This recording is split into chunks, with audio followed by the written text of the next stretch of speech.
The circle of fifths begins with a circle. It's divided into 12 sections just like an old clock. Now we're going to put all 12 notes of the musical scale on the circle starting with C at the top. Here's where the fifths part comes in. Moving clockwise, we're going to go up an interval of a fifth from C and put that note in the next spot on the circle. So going up a fifth from C, we get G. So G goes in the next spot. If you're unsure about how to find a fifth, we have a video all about how to identify intervals that I will link here and in the description if you need a review. To complete the circle, keep going up a fifth from the previous note and put it into the next spot. So from G, we have D, A, E, B, F sharp, C sharp, A flat, E flat, B flat, F, and we come all the way back to C. Notice that when we got to B, the next note was F sharp. That's because we're going up an interval of a perfect fifth. A perfect fifth is made up of 7 semitones or half steps. So starting on B natural and going up 7 semitones, we get F sharp. As long as you remember that we're using perfect fifths and not just the white keys on the keyboard, you'll get the right notes on your circle of fifths. Now that we have the circle of fifths, what does it mean?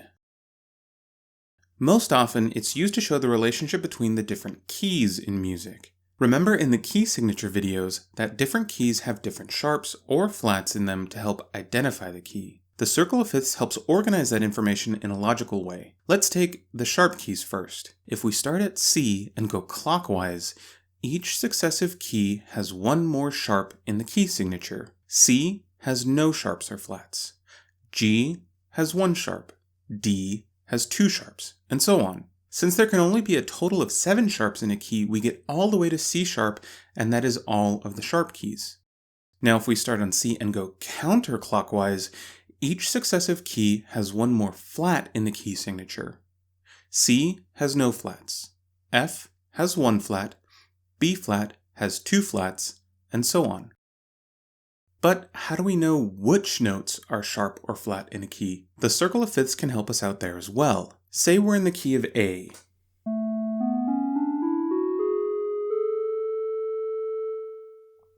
We know by the position of A on the circle of fifths that it has 3 sharps in the key signature. To find out which notes are sharp, start on F and move clockwise around the circle. So the first sharp is F sharp, the second is C sharp, and the third is G sharp. This works for any sharp key. But what if we're in a flat key? Say we're in the key of E flat.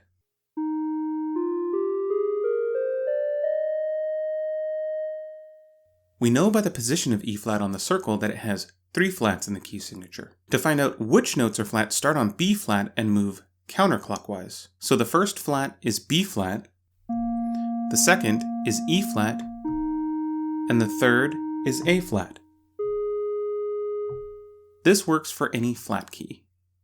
If you're familiar with the order of sharps and flats, then you probably won't need this, but if for any reason you forget the order of sharps and flats, just know that you can use the circle of fifths to help you out. Just remember, the order of sharps starts on F and goes clockwise, and the order of flats starts on B flat and goes counterclockwise. You've probably noticed that these 3 keys down here have 2 key signatures each. That's because they're known as the enharmonic keys. In music, there's this concept of enharmonic spelling. For example, this note on the keyboard can be called C sharp or D flat. It just depends on if you're using sharps to describe the note or flats to describe the note. The same thing happens with these 3 keys. The key of D flat starts on D flat and has these notes.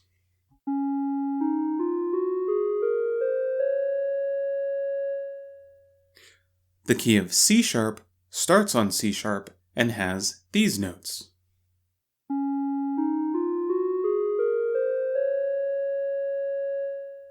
They're the same scale, but one uses sharps to describe it and the other uses flats. This only happens for these 3 keys, so we will show it on the circle by showing the enharmonic spelling of these keys. The first one we already looked at is C sharp or D flat. The next is F sharp, or G flat, and the last one is B, or C flat. Now we can also use the circle of fifths to represent chords. For example, if we're in the key of C major, the chords to the left and right of C will also be major. In this case, F major and G major. The next three chords going clockwise will be minor. In this case, D minor, A minor, and E minor. And the last chord will be the next one clockwise on the circle, and it will be diminished. In this case, B diminished. If we lay these chords out in the order of the C major scale, we can see that they follow the pattern for chords in a major scale. The great thing about this pattern is that you can use it for any key on the circle of fifths. You just need to rotate it around the circle. Say that we're in the key of E flat major.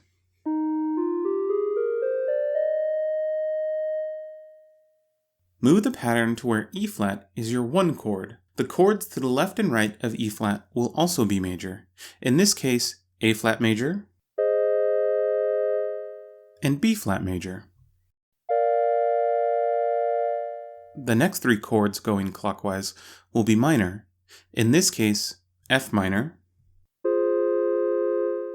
C minor, and G minor. And the last chord will be diminished. In this case, D diminished. So if you're analyzing a piece of music and having trouble remembering which chords are major, minor, or diminished, just remember this pattern. The last thing I want to show you on the circle of fifths is that it can help you find the key signature for any minor key. To do this, we use a shortcut based on relative minor keys and their major key counterparts. A relative minor key has the same key signature as its related major key. For example, A minor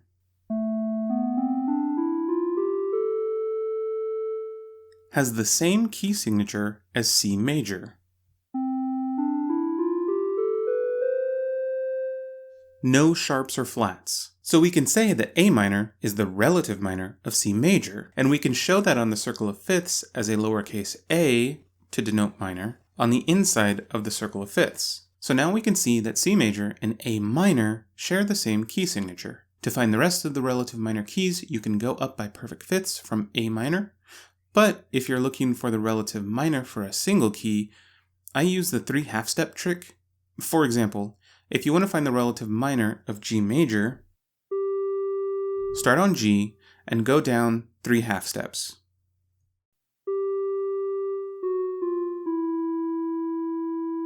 And you land on E. So E minor is the relative minor of G major. That trick works in any of the keys.